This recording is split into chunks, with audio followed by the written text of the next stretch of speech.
Welcome to movie brand. മലയാളികൾക്ക് കീർത്തി സുരേഷ് എന്ന നടിയെ പരിചയപ്പെടുത്തേണ്ട ആവശ്യമില്ല.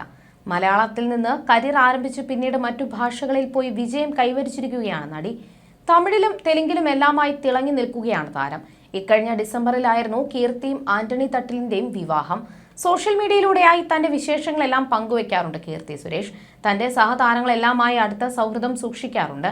ആന്റണിയുമായുള്ള പ്രണയവും ആ ബന്ധം വിവാഹത്തിലെത്തുമ്പോൾ ആശീർവദിക്കാനും പ്രിയപ്പെട്ടവരെല്ലാം എത്തിയിരുന്നു. ഗോവയിൽ നടന്ന താരവിവാഹത്തിന്റെ ചിത്രങ്ങൾ സോഷ്യൽ മീഡിയയിലൂടെ വൈറലായിരുന്നു. കരിയറിലെയും ജീവിതത്തിലെയും വിശേഷങ്ങൾ സോഷ്യൽ മീഡിയയിലൂടെ പങ്കുവയ്ക്കാറുണ്ട് കീർത്തി. ഇപ്പോഴിതാ സാമന്തയെക്കുറിച്ച് നടി പങ്കുവച്ച കുറിപ്പാണ് സോഷ്യൽ മീഡിയയിൽ വൈറലായി മാറുന്നത്. ഇൻസ്റ്റഗ്രാം സ്റ്റോറിയിലൂടെയായിരുന്നു കീർത്തി തന്റെ പ്രിയപ്പെട്ട സാമിനെ കുറിച്ച് വാചാലയായത്. ഇതെന്റെ സാം ഡാർലിങ്ങിന് വേണ്ടിയുള്ളതാണ്. 7 വർഷം മുൻപുള്ള ഈ ദിവസമാണ് നമ്മൾ ഒന്നിച്ചുള്ള മഹാനടി റിലീസ് ചെയ്തത്. ഈ മെയ് 9-ന് നീ ഒരു നിർമ്മാതാവായി അരങ്ങേറ്റം കുറിക്കുന്നു. ശുഭം ടീമിന് എല്ലാവിധ ആശംസകളും. ഏറ്റവും മികച്ചത് തന്നെ നിങ്ങളിൽ നിന്നും പുറത്തു വരട്ടെ എന്നുമായിരുന്നു കീർത്തി സുരേഷ് കുറിച്ചത്. വേനലിന് നല്ല ചൂടാണല്ലോ, താങ്ക് യു കീർത്തി എന്ന കമന്റോടെ സാമന്ത കീർത്തിയുടെ സ്റ്റോറി പങ്കുവച്ചിരുന്നു. തന്റെ സിനിമയ്ക്ക് ആശംസ അറിയിച്ചവരോടൊപ്പം സാമന്ത നന്ദിയും പറഞ്ഞിരുന്നു. അതേസമയം കഴിഞ്ഞ വർഷം അവസാനത്തോടെയായിരുന്നു കീർത്തിയുടെ വിവാഹം നടക്കുന്നത്. നീണ്ട നാളത്തെ കാത്തിരിപ്പിനൊടുവിലായിരുന്നു കീർത്തിയുടെ വിവാഹം. ഡിസംബർ 12-ന് ഗോവയിൽ വെച്ചായിരുന്നു കീർത്തിയുടെ വിവാഹം നടന്നത്. ബാല്യകാല സുഹൃത്തായ ആന്റണി തട്ടിലാണ് കീർത്തിയുടെ വരൻ. 15 വർഷത്തോളമായി സുഹൃത്തുക്കളായിരുന്നു ഇരുവരും. ആദ്യം ഹിന്ദു ആചാരപ്രകാരമായിരുന്നു കല്യാണം ഇവരുടെ താലികെട്ട് നടന്നത്. പിന്നീട് വൈകിട്ട് ക്രിസ്ത്യൻ ആചാരപ്രകാരം മോതിരമാറ്റൽ ചടങ്ങും നടന്നു. ഹിന്ദു ആചാരപ്രകാരം നടന്ന വിവാഹത്തിൽ ബ്രാഹ്മണ വധുവിന്റെ വേഷമായിരുന്നു കീർത്തിക്ക്. ക്രിസ്ത്യൻ ആചാരപ്രകാരം നടന്ന ചടങ്ങിൽ വൈറ്റ് ഗൗണിൽ അതീവ സുന്ദരിയായിട്ടാണ് കീർത്തി എത്തിയത്. മലയാള സിനിമയിലെ ഒട്ടുമിക്ക താരങ്ങളും തമിഴ് സിനിമാ ലോകത്തെ സൂപ്പർ താരങ്ങളുമെല്ലാം ഗോവയിൽ പോയി വിവാഹത്തിൽ പങ്കെടുത്തിരുന്നു. അതുകൊണ്ട് തന്നെ മാധ്യമങ്ങൾക്ക് വരെ നിയന്ത്രണം ഏർപ്പെടുത്തിയിരുന്നു. 15 വർഷം നീണ്ട പ്രണയം പുറത്തറിയിക്കാതിരിക്കാൻ താരമേറെ ശ്രദ്ധിച്ചിരുന്നു. തെന്നിന്ത്യ ഒട്ടാകെ അറിയപ്പെടുന്ന കീർത്തിക്ക് എങ്ങനെ പ്രണയം രഹസ്യമായി സൂക്ഷിക്കാൻ കഴിഞ്ഞെന്ന് പലർക്കും അത്ഭുതമാണ്. പ്രണയത്തിലാണെന്ന് അടുത്ത സുഹൃത്തുക്കൾ മാത്രമേ അറിഞ്ഞിട്ടുള്ളൂ. സിനിമാ രംഗത്ത് വിജയ്, സാമന്ത, ഐശ്വര്യലക്ഷ്മി, കല്യാണി പ്രിയദർശൻ, അറ്റ്ലി തുടങ്ങിയവർക്ക് അറിയാമായിരുന്നു. ഞങ്ങളുടെ സുഹൃത്തുക്കളിൽ ഒരുപാട് പേർ സിനിമാ രംഗത്ത് നിന്നുള്ളവരല്ല. പ്രണയം രഹസ്യമായി സൂക്ഷിക്കാൻ കഴിഞ്ഞത് തന്റെയും ആന്റണിയുടെയും മിടുക്ക് കൊണ്ടാണെന്ന് കീർത്തി സുരേഷ് വ്യക്തമാക്കി. വ്യക്തിപരമായ കാര്യങ്ങൾ സ്വകാര്യമായി സൂക്ഷിക്കാൻ ആഗ്രഹിക്കുന്നവരാണ് ഞങ്ങൾ രണ്ടുപേരും. ആന്റണി വളരെ മീഡിയ ഷൈ ആയ ആളാണ്. 2017-ൽ അടുത്ത സുഹൃത്ത് ജഗദീഷ് ഞങ്ങളെ ബാങ്കോക്കിലേക്ക് കൊണ്ടുപോയി. അതുവരെയും ഞങ്ങൾ ഒരുമിച്ച് വിദേശയാത്ര നടത്തിയിരുന്നില്ല. ഞങ്ങൾക്കൊപ്പം എപ്പോഴും ഒരു കൂട്ടം സുഹൃത്തുക്കൾ ഉണ്ടാകും. കപ്പിൾ ട്രിപ്പിനേക്കാൾ ഞങ്ങൾക്കിഷ്ടം അതാണ്. ഒപ്പം സ്വകാര്യതയും സുരക്ഷിതത്വവും ഉണ്ടാകും. 13 വർഷം ഡേറ്റ് ചെയ്ത ശേഷം 2 വർഷം മുൻപാണ് ഞങ്ങൾ ആദ്യമായി സോളോ ട്രിപ്പ് പോയത്. 2-3 ദിവസം മാത്രമായിരുന്നു ആ യാത്ര. പിന്നീട് സുഹൃത്തുക്കൾക്കൊപ്പം ന്യൂ ഇയർ ആഘോഷത്തിൽ പങ്കുചേർന്നു. ഇന്ന് ആലോചിക്കുമ്പോൾ പ്രണയം പുറത്താരും കണ്ടുപിടിച്ചില്ലല്ലോ എന്ന് അത്ഭുതപ്പെടാറുണ്ടെന്നും കീർത്തി സുരേഷ് പറഞ്ഞു. വിവാഹ ദിനത്തെക്കുറിച്ചും കീർത്തി സുരേഷ് സംസാരിച്ചു. ഒരുമിക്കുന്നത് സ്വപ്നമായിരുന്നു, പക്ഷേ സ്വപ്നമായിരുന്നു എന്ന് പറയാനാകുമോ എന്നറിയില്ല. ഒളിച്ചോടുന്ന പേടി സ്വപ്നങ്ങൾ ഞങ്ങൾക്കുണ്ടായിരുന്നു. വിവാഹം ഒരു ഇമോഷണൽ മൊമെന്റ് ആയിരുന്നു, കാരണം ഞങ്ങളും ആഗ്രഹിച്ചതാണിത്. വളരെ ശക്തമായി പ്രണയം തുടങ്ങിയതല്ല, സാധാരണ പോലെ ഡേറ്റ് ചെയ്തു. അന്ന് ഞാൻ +2-ലാണ്. അദ്ദേഹത്തിന് എന്നേക്കാൾ 7 വയസ്സ് കൂടുതലാണ്. കുറച്ചു കാലം ഞങ്ങൾക്ക് ലോങ് ഡിസ്റ്റൻസ് റിലേഷൻഷിപ്പ് ആയിരുന്നു. ആന്റണി ഖത്തറിൽ വർക്ക് ചെയ്യുകയായിരുന്നു. 4-5 വർഷത്തിന് ശേഷം തിരിച്ചു വന്ന് സ്വന്തമായി ബിസിനസ് തുടങ്ങി. ഞാൻ ആക്ടിംഗ് കരിയറിലേക്കൊക്കെ കടന്നു. ആന്റണി എന്നെ എപ്പോഴും പിന്തുണച്ചു. പെൺകുട്ടികൾക്ക് അവരുടെ അച്ഛനാണ് സൂപ്പർ ഹീറോ. അച്ഛൻ കഴിഞ്ഞാൽ പങ്കാളിയായിരിക്കണം അവരുടെ സൂപ്പർ ഹീറോ എന്ന് ഞാൻ കരുതുന്നു. അച്ഛനിലെ ഒരുപാട് ഗുണങ്ങൾ ആന്റണിയിൽ ഞാൻ കണ്ടിട്ടുണ്ടെന്നും കീർത്തി പറയുന്നു.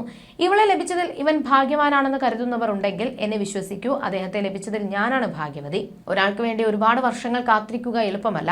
എപ്പോഴാണ് വിവാഹമെന്ന് ഒരിക്കലും അദ്ദേഹം എന്നോട് ചോദിച്ചിട്ടില്ല. ഒന്നിലും എന്നെ നിർബന്ധിച്ചിട്ടില്ല.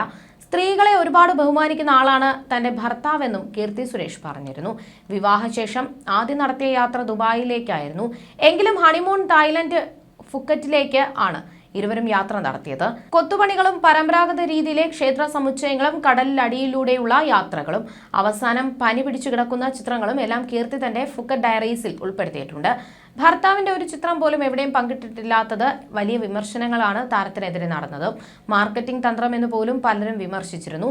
എന്നാൽ തന്റെ ഭർത്താവിന്റെ പ്രൈവസി മാനിക്കേണ്ടത് തന്റെ ഉത്തരവാദിത്വമായി കാണുന്ന ആളാണ് കീർത്തി എന്ന് നടിയുടെ വാക്കുകളിൽ നിന്നും തന്നെ വ്യക്തമാകുന്നുണ്ട്. കീർത്തിയുടെ ഏറ്റവും ഒടുവിലത്തെ അഭിമുഖത്തിൽ ഇക്കാര്യം വളരെ വ്യക്തമായി തന്നെ നടി പറയുന്നുണ്ട്. ആളത്ര നാണക്കാരനൊന്നുമല്ല. നേരിട്ട് മീഡിയാസിന് മുൻപിൽ വരുന്നില്ലെന്ന് മാത്രമെന്നാണ് കീർത്തി സുരേഷ് പറഞ്ഞത്.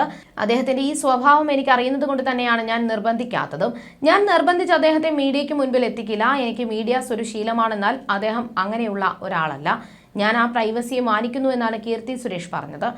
ഹിന്ദു ആചാരപ്രകാരം നടന്ന വിവാഹത്തിൽ ബ്രാഹ്മണ വധുവിന്റെ വേഷമായിരുന്നു കീർത്തിക്ക്. ക്രിസ്ത്യൻ ആചാരപ്രകാരം നടന്ന ചടങ്ങിൽ വൈറ്റ് ഗൗണിൽ അതീവ സുന്ദരിയായാണ് കീർത്തി എത്തിയത്. വിവാഹം കഴിഞ്ഞ് 2 മാസം പിന്നിടുമ്പോഴായിരുന്നു കൂടുതൽ ചിത്രങ്ങളുമായും കീർത്തി വീണ്ടും സോഷ്യൽ മീഡിയയിൽ എത്തിയിരുന്നത്. പിന്നാലെ കീർത്തി സുരേഷിന്റെ കല്യാണ സാരിയാണ് ചിത്രങ്ങളിൽ പ്രേക്ഷകരുടെ ശ്രദ്ധ പിടിച്ചുപറ്റിയത്. താലികെട്ടിന് മഞ്ഞയിൽ പച്ച നിറത്തിലുള്ള ബോർഡർ ഉള്ള കാഞ്ചീപുരം സാരിയാണ് കീർത്തി ധരിച്ചിരുന്നത്.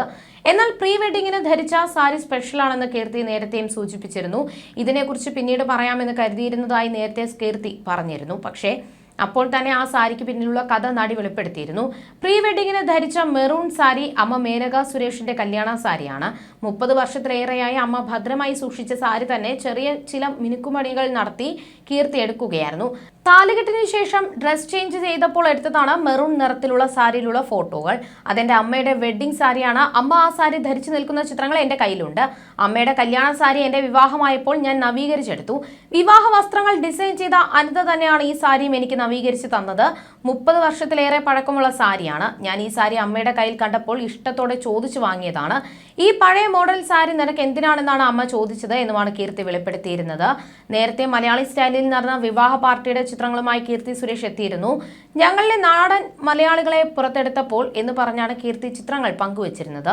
ഗോൾഡ് നിറത്തിലുള്ള ധാവണിയിൽ കേരളീയ ട്രഡീഷണൽ ആഭരണങ്ങൾ ധരിച്ചാണ് കീർത്തി എത്തിയത്.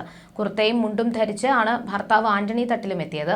ചടങ്ങിന് പങ്കെടുത്തവരുടെ വേഷവും കേരളീയമായിരുന്നു. അതേസമയം കീർത്തി സുരേഷ് മലയാളത്തിൽ അപൂർവങ്ങളിൽ അപൂർവമായി സിനിമ ചെയ്യാറുള്ളൂ. വൻ ബഡ്ജറ്റിൽ സിനിമകൾ വരുന്ന തമിഴിലും തെലുങ്കിലുമാണ് നടി സജീവം. ഡെക്കാൻ ക്രോണിക്കലിന്റെ റിപ്പോർട്ട് പ്രകാരം കീർത്തി ആവശ്യപ്പെടുന്ന പ്രതിഫലം കൂടുതലാണെന്നും തുക കുറയ്ക്കണമെന്നും ടോളിവുഡിൽ നിന്ന് അഭിപ്രായം വന്നിരുന്നു. 3 മുതൽ 5 കോടി വരെയാണ് കീർത്തി മറ്റു ഭാഷകളിൽ പ്രതിഫലം വാങ്ങുന്നത്. 2022 കണക്കനുസരിച്ച് കീർത്തി സുരേഷിന്റെ ആസ്തി ഏകദേശം $4 മില്യൺ ആണെന്നാണ് റിപ്പോർട്ട്. അതായത് ഇന്ത്യൻ രൂപ 30 കോടിയായിരുന്നു. സിനിമ മാത്രമല്ല, കീർത്തിയുടെ വരുമാന സ്രോതസ് വൻകിട കമ്പനികളുടെ ബ്രാൻഡ് കൂടിയാണ് Keerthi. Reliance, Trends, Usha International, Jos Alukkas തുടങ്ങി നിരവധി ജനപ്രിയ ബ്രാൻഡുകളുടെ ബ്രാൻഡ് അംബാസഡർ കൂടിയാണ് കീർത്തി. ഇവരുമായി ചേർന്നുള്ള ഒരു പരസ്യത്തിന്റെ 15 മുതൽ 30 ലക്ഷം വരെയാണ് താരം വാങ്ങുന്നത്. ഇതുകൂടാതെ രാജ്യത്തുടനീളം നിരവധി സ്വത്തുക്കളും കീർത്തിക്കുണ്ട്.